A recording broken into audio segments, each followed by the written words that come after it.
Okay, I'm not gonna lie. When I first popped this DVD in and I started watching it with my mom, I had my hater glasses on. I had my hater hearing aids on. I was ready to hate this movie. And I came really close. I came really, really close. French Kiss is a 1995 romantic comedy starring Meg Ryan and Kevin Kline, two big heavy hitters in the romantic comedy genre. These two are veterans. You have to excuse the pictures that I took because I watched this on a projector. So I had to take pictures off the projector off the wall. So this movie is about a woman who attempts to get her fiance back after on a trip to France he falls in love with another woman. So she very much has dumb bitch syndrome. I mean, the entire movie, I was ready to punch her in her face. There's a point early on in the film where she talks about how she saved up all this money. She made a nest egg, and that money is going to be used to purchase their first home. And she talks about this with her fiance, and his reaction is extremely disappointing. I think he says something like, "Oh, you have our whole life planned out in front of us." He looks like a deer in headlights, and it's like immediately you can tell that he is not feeling her like she is feeling him. This is him, by the way. I didn't get a chance to take a picture of the scene where they're in the car. But like, he's not the most handsome man on the planet, and just, immediately we're kind of looking at him like she could do better. At least I was. Shout out to whoever this actor is. I forget his name. Timothy Hutton. That is Timothy Hutton. He was also in a lot of movies in the 90s. So things are going swimmingly according to Meg Ryan's character, who is not reading the signs at all. She is breezing past red flags. He gets on a plane to go to France for some kind of work trip that he begs her to come on, but she can't because she's afraid of airplanes. And once he is in France, he calls this woman up and is like, "Look, I found the woman of my dreams. It is over between us." And you got to hand it to him that at least, I mean, he's honest, straight to the point. He's very fast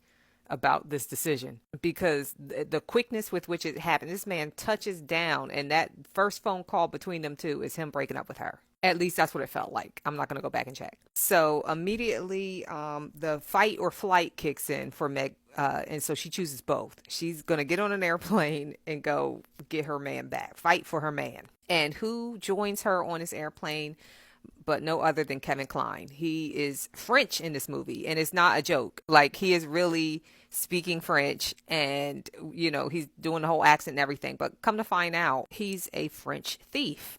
Not to be trusted whatsoever. He sits down next to her and immediately just starts creating chaos. He sees that she is deathly afraid of flying, and so he just exacerbates the situation. But he does it in a way that he like gets her into an argument, and she's so busy fighting him on the airplane that she forgets that they have already taken off. So immediately we kind of see that he's chaos, but he's good for her. As soon as Kevin Kline is his character is kind of introduced in this movie, I didn't know how to feel about him because the obnoxiousness was getting on my nerves, and I didn't like his leather jacket or his mustache that much.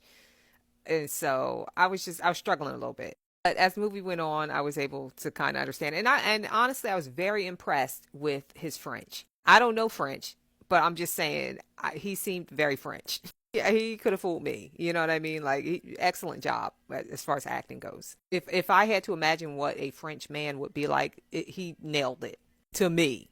Never been to France, But anyway, while on the airplane, Kevin Kline's character smuggles some like really expensive necklace into Meg Ryan's bag, and that's how he plans to get it past customs and all of that, and it works. Regardless, he finds himself kind of intermingled with her when he can't get that necklace back. Like, she gets robbed by another thief, and just, they just end up having to deal with each other for longer than either one of them want to.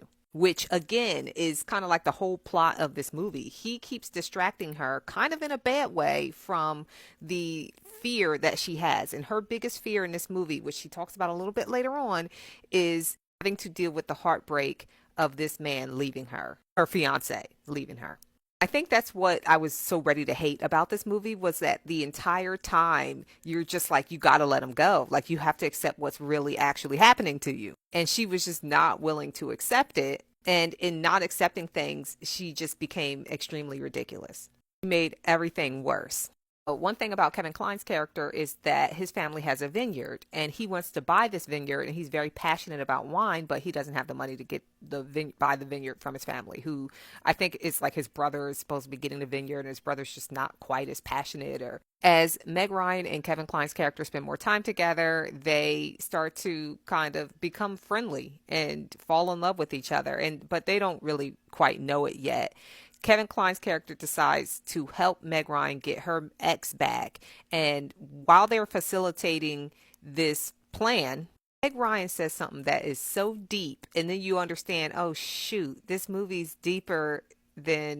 Well, I realized that this movie was deeper than I was giving it credit for, because I really loved it. I had to rewind this so many times. I'm going to play it. And then the most extraordinary thing happened. What? Everything went wrong. So, I was wandering the streets of Paris, penniless, without a hope in the world. And let me tell you, you can do a lot of soul-searching in a time like that.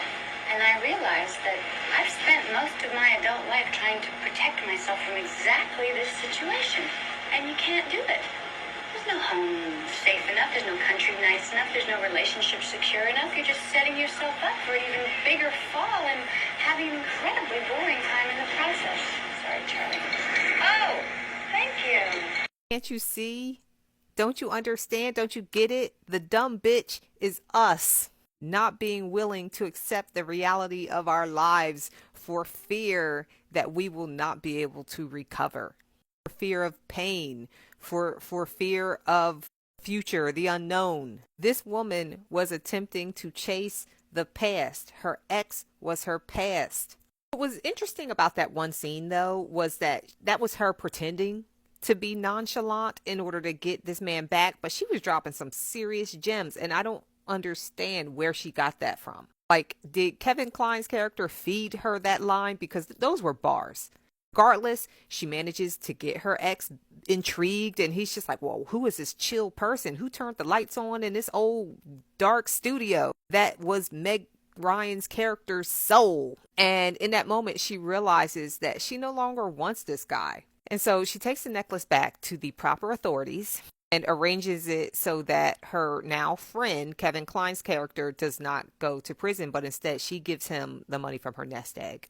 This way, the nest egg kind of represents all of the security that she'd been building up over the years that she thought would be like some kind of safety net. And so her dissolving that kind of shows that she's just putting faith in the universe for whatever comes next. I mean, personally, I wouldn't have done all of that. I think it was a little much. However, in a sense, in the way that it works out in this movie, we see that it's kind of an investment that she's making, because Luke, chases down the airplane. He gets on the airplane with her. I mean, we don't see no chase scene or anything like that. But he sits down next to her on the airplane. He tells her that he wants her and that she should not be on this airplane heading to Canada. And so she joins him on the vineyard, where they are deeply in love with each other. And yeah, I'm not even going to lie. I really like this ending. I am always a fan of a woman getting a vineyard at the end of a love movie, or any movie for that matter. Yeah, that's it. I was pleasantly surprised. Thank you for this recommendation, everybody. I feel like I may have seen this so many years ago, but I forgot. But either way, it was a fun watch, even if for the first 40, 50 minutes it was a hate watch.